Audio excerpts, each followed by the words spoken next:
शेख रशीद के खिलाफ थाना मरी में मुकदमा दर्ज कर लिया गया। मुकदमा कार्य सरकार में मुदाखलत, संगीन नताइज की धमकियां देने की दफात के तहत दर्ज किया गया है। मजीद जानते हैं डॉन न्यूज़ के नुमाइंदे शकील करार से। शकील, बताइएगा मुकदमे में कौन कौन सी दफात लगाई गई हैं?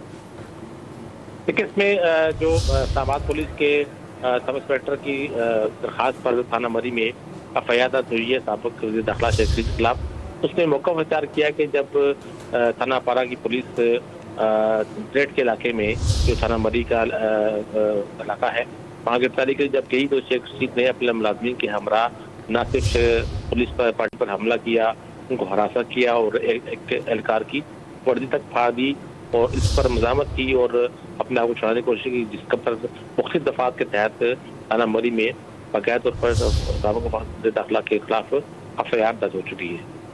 शकील, बहुत शुक्रिया आपका।